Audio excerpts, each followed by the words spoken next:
This is the Weekly Scramble, a place where we chat about life over a cold one or two. It's time to belly up to the pod with Mike Fratelloni and your host, Chris Reavers. That's right, time for the Weekly Scramble. My name is Chris Reavers, and by my side, his name is Mike Fratelloni with Fratelloni's Hardware and Garden Stores. Hello, Michael. How you doing, Reavers? I'm okay. You know, it's that part of the year where your cabin fever has really taken over to the point where I know for me personally, last weekend I pretty much didn't leave the house. Really? Yeah, I just said, you know what? I got done with work, and I said, I'm not going outside. I'm not doing anything. And then you said, but I want to. I want to be outside. I'm sick of looking at the inside of my house. Mm-hmm. But anyway, so not that I want to sit here and talk about weather, but it's just that odd time of the year where I'm really anticipating spring. And then what really happens with me is Saturday was the first day I was able to watch baseball on television. Oh, yeah. And that's when it starts, the juices flowing. I'm surprised the game's not on now because they're playing in the Grapefruit League right now. Right, but I don't think it's televised today. Oh, maybe not. Okay. I think it might just be on the radio. But that's when it does it for me. Could we play the radio during this show? No. Okay. We cannot do that. I thought we could do that. It's this little thing called rights. Rights. And so did you not, you don't correlate the spring feeling to the golf show? A little bit. So Okay. we did the golf show Friday, and you walk around and you start to get. But I did was we had the trip to Mexico a few weeks ago, so I had a little bit of that, and that was fun. But then it was, we knew coming back to reality. Then we get the snowstorm that wasn't as epic as we initially thought, but whatever. Yeah, so I'm ready. Couple of great stories from the golf show. So I went with a couple of buddies, right? And because you are a massive golf guy. I am a big golf fan, right? Some years I'm more into it than others, but this year I'm going to be into it. I can just feel it. So, so one of my buddies, his name is Ronick, and you know how they have like in the GMC booth, they'll have like a couple of sweet gals, like some kind of GMC models. Okay. And he turns to me and goes, I wonder what this booth is all about. And I'm like, what do you mean the 10 GMC trucks are not enough for you to understand? So he walks up and like is asking the most inane questions to this girl. So what brand of trucks do you have in this booth? I don't know, maybe GMC. I'm like, oh God. He was just doing it just to acquire the young woman's time. Just trying to get a little bit of her attention. And then he just walks away because he's just lost, right? But then right next to where you guys broadcast, there was the bar. Yeah. And in that bar, there was a guy there, I'm forgetting his name, but he invented a drink called Doogie McShanks. Did you see that? No. It's a golfer he looks like an old time golfer with the short pants and the long things, and it's a bootlegger, right? So a lime flavored bootlegger vodka lime drink, in a can. It's made by the people. Tattersall? No. It's up north. Name of the big brewer up north, Elysian. In Duluth. Bent Paddle. Yeah, that's not it. I'm forgetting where it is. But they made this, and the name of the product is Doogie McShanks. Okay. Right? And he said they're just killing it. Every golf course they go to, 100%. And I said, Canal Park? No. Yeah, in Canal Park. Well, look up Doogie McShanks. Fitgers? No. Boomtown, Lake Superior. But what about Stillwater? Oh, Liftbridge. Thank God. Okay, I couldn't remember. My mind just wasn't working. Doogie McShanks. Yeah, Doogie McShanks. The packaging is great. It has a golfer, and it says like one little sips to get rid of the yips, right? So it's just great packaging. So, and they were good. And I was wondering, there's no way you guys didn't have a Doogie McShanks. You guys were 8 feet away from him serving those. So do you want to hear my finish your thought. My thought is I think Doogie McShanks is going to be a huge winner at golf courses. I'm seeing the can right now. That's very isn't cool. It great? It's like an old time golfer, but the labeling's great. It's 6% alcohol, and so is it a seltzer or what is it? No, it's a bootlegger. Oh, okay, gotcha. Yeah, so it's just lemonade and vodka or whatever it is, right? And then they're coming out with a little bit of lime in there, and they're coming out with a... Oh, this will be a massive hit on the golf course. It's already a massive hit, right? And they're distributed by Capital, the people that distribute Bud Light. So I mean, they're going to be all over the place. Sure. But at golf courses alone, they're going to be big. But my whole genesis of this talk is I was like seeing so many people with GL bags, and I started talking to a couple people. And they're like, "Oh, you used to be on the beer show. What happened?" So many people remember the beer show. Aw. Isn't that weird? That's cool. I know. It made me want to go back on to Score North and just do 2 to 4 hours a day about the beer show from maybe noon to 4. We could have that time slot. Right? Well, you'd be busy. I was going to say, there'd be this little thing called GL. Me and like a dog or a parrot could do the first 2 hours. And then at 2 o'clock when you're done with GL, you could come over and we could do 2 to 4 on Score North. Joe had a bit of a revelation when he saw all these people walking around with the Garage Logic bags. And he was looking around saying, wow, this is really, really cool. Yeah. And then he found out about 2 minutes later, basically everyone that had walked into the golf show was given one of these bags. And he thought, but he's like, but he had perceived it as people were asking for them. Oh, got it. You know, Okay, so yes. it was kind of funny to be part of that. So he is like John Kerry. Remember John Kerry's married to the Heinz family? Yes. So every time someone uses a ketchup packet, he gets a nickel. He's thinking every time he sees a bag with GL on it, he's like, right. oh my God, if I get 40 cents from every single person who has a bag here, I'm rich. So my golf show transit story, you asked why I didn't have anything. Well, I'll tell you why I did not. So Wednesday, part of the show group text, me, Joe, Rook, John, and Kenny, it was, hey, dip bleep.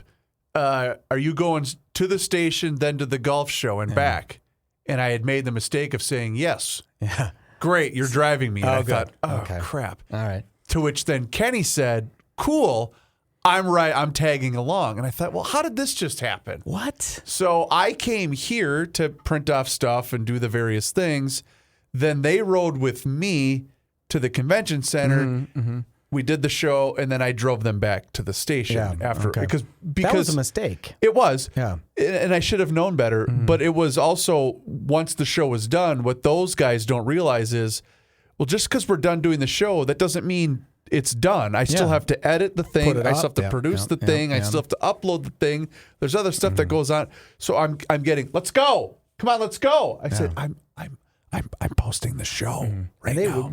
God forbid Joe walks around the golf show for a minute. Well, that's what I said. I said, Joe, just walk around and Just go go buy at a some shirt stuff. and some balls and some shoes. I mean, Tim Bloom from EcoFun had the big 4-wheeler right there. Yeah, I talked to one of his sales guys on Sunday. So just that was looking at it. that was that my was a fun extent. time. You remember?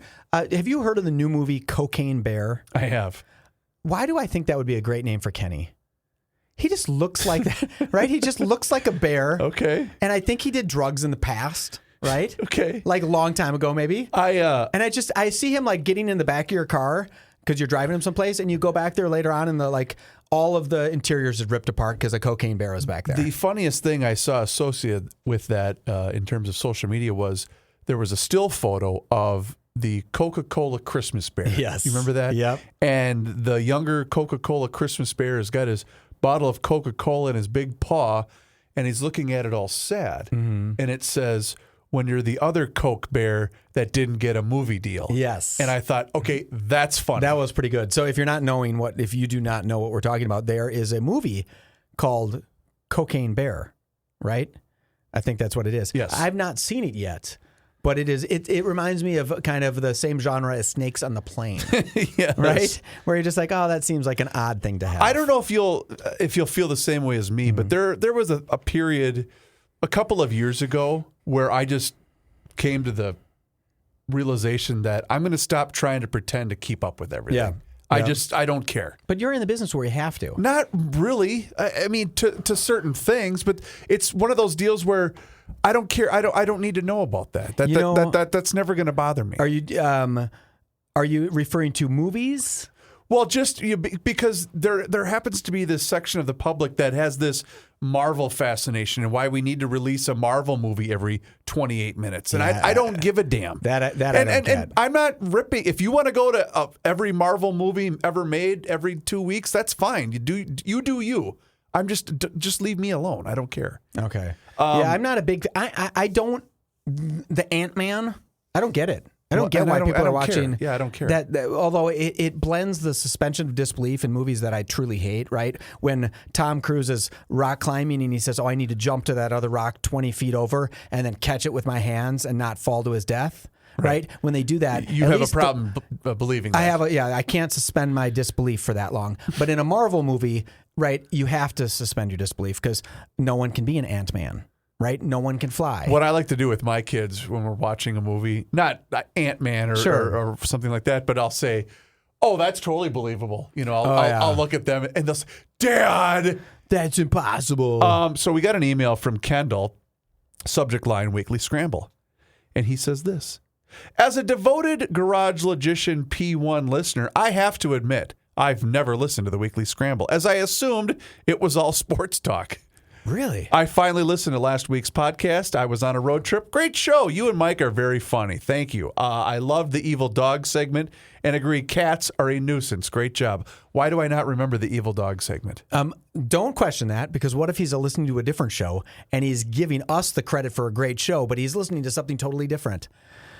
Evil dog, that dog that was returned a few times. That's the what it Frenchie was. named Ralph, That's I think his name was, exactly right? what it was. Yeah, Okay. where Ralph was a prick, I think, So as I quoted. it Yes. was our show. It was our show, Okay, thank God. good. Yeah. So, yeah, I wonder why people would, well, what we have to remember to do at the beginning of the show, because our devoted listeners, those 45 dudes, right? Yes. They know us, Mike Fratelloni, Chris Reavers. They know do. this. But They we do. should have at the beginning, like a short bio of you. Because Why? it's because people know they may or may okay. not know I you. get what you're saying. Right? I get There's what you're something, saying. right? And then me, they could just say, "Tag along, Mike," right? Just something like that. Have one of those real deep voice guys do it. Okay, I'll put that into the works with our crack production staff. Can't we get Tony which Lee to do that? happens to be me. Okay, I So thought we that's had. fine. Don't we have a big voice talent? Yeah, we do. Yeah. Do we? We Who got is it? It's Tony. Yeah, Tony, but he doesn't work here anymore. But No, he does. Oh, he does. Yeah, he still does stuff for us. Oh, I did not know that, Yeah. because I think we need one of those guys that sounds like. That when you go to a movie and they play that surround sound and it's a guy, I think we need a little bit of that. In a world. Yes. In fact, there is a guy that does videos he's at Dairy Queen. Okay. In a world where a woman is upset at her French fry order. Oh, so he'll do series. Those are good. And the best was he was walking around his house. I know. I often get accused of being the easy mark. Mm-hmm. I'm humored very easily with things just like this. And he was basically doing the big voice guy stuff with his cat in his house. And I thought that was very funny. Those are good. I don't know if you've heard, I hate when we talk about Twitter and I hate when we talk about videos, but there's a video of guys that do like, where they have like a cat and a dog talking to each other and the cat will hit the dog, and it's this guy's voiceover work. It's so great. But more importantly, I don't know if you heard the big news, because I know this is going to be shocking to you, that they think that COVID might have started from a lab in China. Did you hear about that? I basically replied with, I'm so old. Oh, how old are you? I remember being in a place where you were ridiculed. Not only ridiculed. You were ostracized. You were kicked off of social media. And now it's possible, not with 100% certainty, right? They're not 100% certain, but they fall onto we think it's likely that maybe the Wuhan Department of Virology for COVID studies in bats 300 feet away from this wet market might have been the place where it all started. Shocking. I know. Shocking. I think that was the one time that I thought Jon Stewart, I'm like, good for you, Jon Stewart. Remember when Jon Stewart said, what? Like he had. Oh, yes. Where he just was like, that. of course it happened at that. How could it not have happened? I thought. But you know what I really think is kind of interesting? What's that? Is I make that comment like I know what I'm talking about, and I say something where I sound like not fully educated, but minorly educated. I don't even know where Wuhan, China is. I have no idea if there's a wet market there. I have no idea. Like, none of this have I verified. You're not going to visit that anytime I'm probably soon. not going to go to Wuhan. Okay. But I would like to. I'd go woo hoo woo hoo. That's what they do in Wuhan. That's double O's. That's. Couldn't think of anything better than that. So I was looking for another email that I had saved for this, but I got to tell you, when I get into and I don't know if other people are as guilty as me of this, but you get into that, okay, let's just get there, right? Everyone's in that let's just get there mode. Yeah. Right? Because I was talking about this at the beginning of the show. Let's just get there. And I always think, well, wait a minute, because in my home, I am married to someone that absolutely despises every element of winter. Okay. Not even, it's lessened a tiny bit because of, well, the boys like going sledding and they like having fun. Yeah. So that has lessened it a bit. Okay. But it gets to I'm not kidding when I say this, Mike. It gets to the point, and it's always post holidays because she loves Christmas. Yeah, and you she gotta loves love that, everything about right? Christmas and doing all the Christmas stuff for the kids. She loves that part. And then the new year, it's great. And then, okay, all of a sudden it's mid-January. And then, for instance, we had a vacation to look forward to, so we were good. able to get out. Yep. And now it's, okay, F this. Sure. I'm done with every part of this. And usually this happens about the beginning of February. Well, now it's this. And all of a sudden it becomes my fault. Oh, I got that. Yeah. You know what I'm saying? I know that person, because she'll say, well, I only live here because of you. And I say, well, but your family lives here now. Sure. And isn't this great? And oh, by the way, Toots, you were from Iowa, so no big cracks like, oh, what are you going to do? Go south 400 miles and think it's way better in Iowa? She did go to high school in western South Dakota. Oh, western South Dakota. Okay. But it's her logic behind it being my fault is, had we not gotten married, she would have moved to a warm state. Oh, and I always okay. say, no, you wouldn't have. You Tell her good luck. Go for it. right. Yeah. But now she's got kids. Now you got to stay here. Now at you're least, trapped. Yeah, at least for another 10 years till they're both through college. Yes. I was looking up something on Google as we were talking, and when we were talking about how you stop paying attention to things, right? Like the modern, like Cocaine Bear, when we were talking about those movies. Yeah. I think for me it was when the movie The Shape of Water won the best Academy Award for Best Picture. Do you remember the movie The Shape of Water? I remember the name, but I know I did not see it. It's a woman who loves a swamp thing, who falls in love and has sex scenes with a swamp creature. And that won Best Picture. And when I watched that, I thought, that's it. I'm done. Like I no longer can care. And where I'm going with this is that I think what's going to happen this year is your movie is going to win Best Picture because they're going to finally have to get back to some kind of sanity. That or All Quiet on the Western Front, right? But your movie, Top Gun, is either going to win Best Picture because America needs just to have something a glimmer easy of hope and just something easy. And All Quiet on the Western Front has the protagonist is a German in this case, so it's kind of tough because you're like, we really don't want the Germans to win this. Incredible movie. Have you watched that yet? No, I have not. Unbelievable. I've heard. It just heard makes you good. think, why do we go to war? Like, what is going on? But in 2017, The Shape of Water won. So if your show doesn't win, if Top Gun doesn't win in reverse, I'd ask you to go watch The Shape of Water and then go ahead and write a strongly worded letter to the Academy to say, what are you thinking when you let a piece of crap like The Shape of Water win, and yet Top Gun, the only movie that you've ever loved, like romantically, isn't going to win, right? So that would be a little test for you. Shape of Water wasn't a bad movie, just wasn't the best movie ever that year. Odd that you would bring that up because Rookie finally did give his what was allowed, his 8-second movie review of Top Gun Maverick on today's Garage Logic episode because he finally watched it. I believe it was last night. Really? And I think... What took him so long? Well, it's because it's Rookie. He had 5 episodes of The Bachelor to watch before he was able to watch Top Gun Maverick. But he and Kenny thought, okay.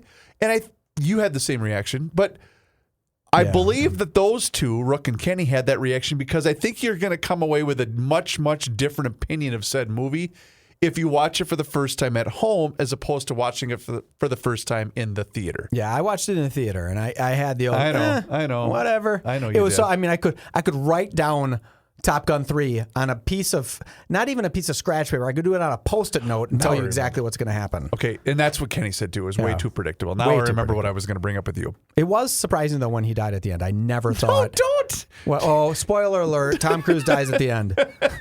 Just kidding, he doesn't die. Maybe or maybe not. If you haven't seen it, you'll have to watch now. So you had mentioned before the show about the new, are we calling it the new CEO of the Minnesota State Fair? What are we calling the official title of let's see. recently I think they actually have retired that. Jerry Hammer? Longtime marketing chief. Marketing chief Jerry Hammer. And I didn't say this on GL only because I'm not really allowed to talk on that show. Okay. But secondly, it was kind of a passing comment, but I thought since you are Mr. State Fair, you are Mr. St. Paul, I thought about bringing this up with you. Isn't that, and again, I'm sure, what's her name? You've got the story in front of you. Her name is Renee Alexander. She's 56. Okay, I know she's been involved with the State Fair for a very long time. She is the definition of working her way up through the ranks. She started as an intern, I believe, in the 80s. In 1989, the year I graduated from high school. So she has legitimately worked her way up through the very bottom. So I'm not what I'm about to say, I'm not ripping her in any way, but I'm just saying with someone in that role, the machine that is the Minnesota State Fair, that's got to be one of the easiest jobs to step into right now, isn't it? I mean, no, that's a lot of work. Just think of what it has to go. I think I would be more inclined to believe you, but when you cannot get a kid to come in to pick up trash and you need to hire 2,000 people, that would be incredibly difficult, right? Fair. But I'm looking at some of the story, right? So Jerry Hammer, right, longtime guy who ran it, passed this over to Renee Alexander. And I know she's been running marketing for the past 13 years, right? Yep. And what I think is really interesting is about that time, that long ago, remember when all of a sudden January 1st would come around and they'd say, a new fair item hits the state fair. And then January 17th comes, a new band is promoted for the state fair. And then February 1st comes, and maybe she's the one in charge of what we need to do is make a state fair story every month, every 15 days. And strategically release it where, okay, we're going to put this out on the news on the Monday after Christmas. Because all these radio dopes, like the GL guys, are going to talk about it on their show during the newscast. My point being, I get that. That's a fair argument and a good rebuttal about finding people to work. I get all of that. That's hard. Yeah. But you're still only talking about 12 days. I get that. Reavers, you know how precarious the state fair is? How precarious is it? One thing has to happen there. One bad event has to happen there, and the state fair crunches. Right? And God forbid something seriously happens safety-wise. I don't believe you, but continue. You don't think so? But continue. Okay, so my supposition is we've had some shooting outside of the state fair. I think we had one at the Midway this year, right? Mm-hmm. And I think that has to happen just a little bit more. And people are saying, that's it. I'm out. I'm not doing it. Right? And they'll take that time, just like it's happening in Minneapolis right now. People are just not going back to Minneapolis, even though it may be safe on any given night. It's not safe in aggregate. Right? Well, I guess that's the part that always humors me is when, in fact, this just happened yesterday, where someone that I follow had posted out, "Oh, I guess this is a bad day for the crime so bad in Minneapolis crowd," where they're posting a video or a piece on a new high rise that's being developed. Sure. Well, okay, that's fine. Yeah. But two things can exist at the same time. Yep. There can be this beautiful, new, extremely expensive high-rise being built where it's going to cost $5,000 a month to live there. Mm-hmm. Starting level is $5,000 a month to live there. I get that can happen while, yes, crime is out of control. Sure. And it's bad, and it's preventing people from coming there. And both of these things can be happening at the same time. What you really need to say to them is how many multi-level, beautiful buildings are being planned today to go into construction 6 years from now? Because that answer is none. Zero. Right? No one's saying, all of the stuff that's being built in Minneapolis now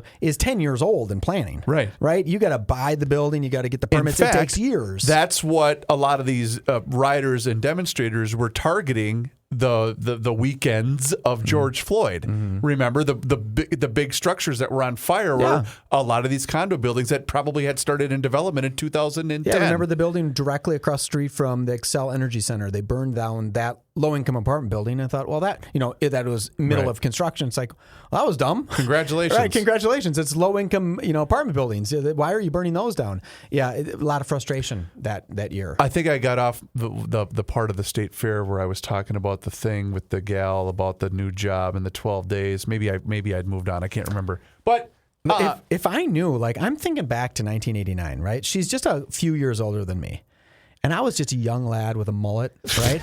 And if I would have met her and if she would have said, I intern at the fair, my love of the fair, I think Renee and I might have had a chance. Sure.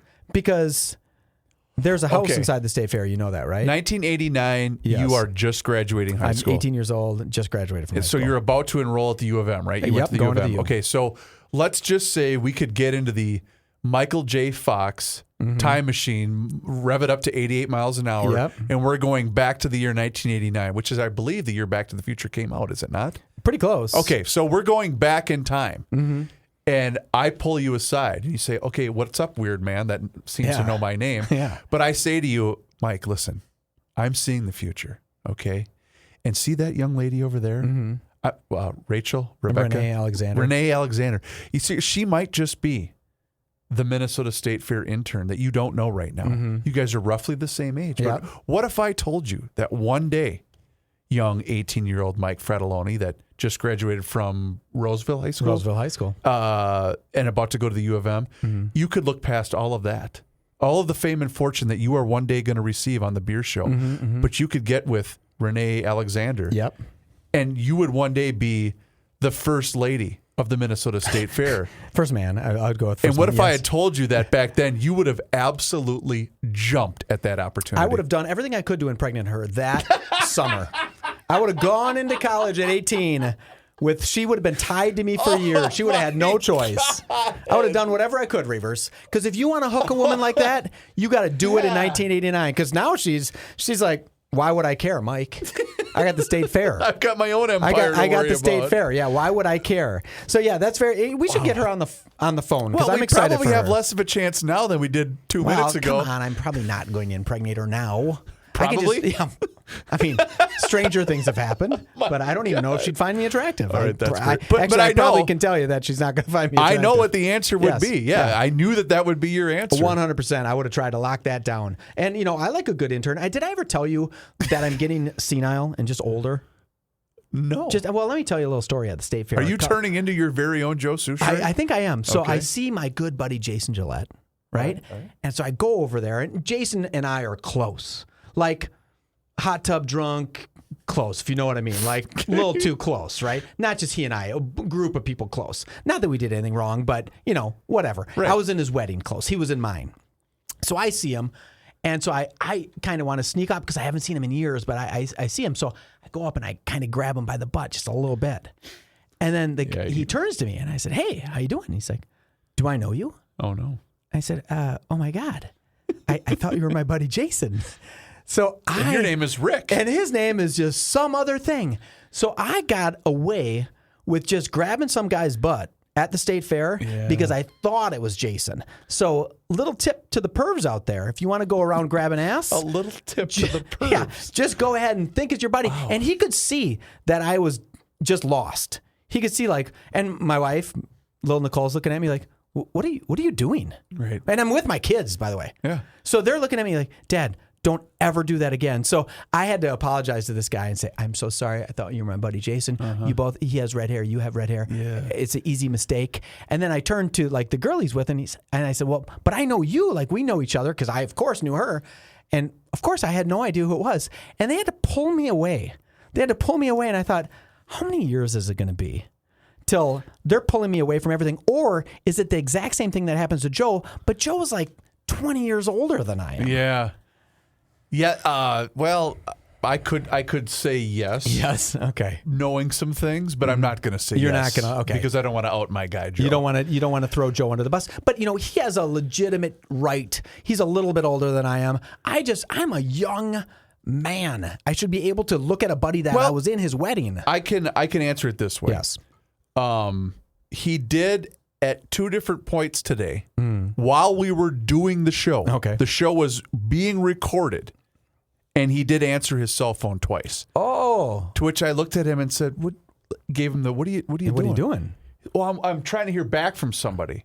Oh, yes. And then I thought, he was trying to get in touch with the St. Paul school superintendent based upon the events at Harding High School. Usually that happens more in 2 points on that. I'm going to make 2 points. Okay. One, that usually happens more in the summertime where he has a golf outing potentially, right? Yes. So he'd answer his phone. Secondly, why is he producing those segments? What does Rookie do? What is producing those segments? Why isn't Rookie calling the superintendent of Harding High School? Because Joe, because I was sitting here when he made the initial phone call, he did it to try to get him on for his column.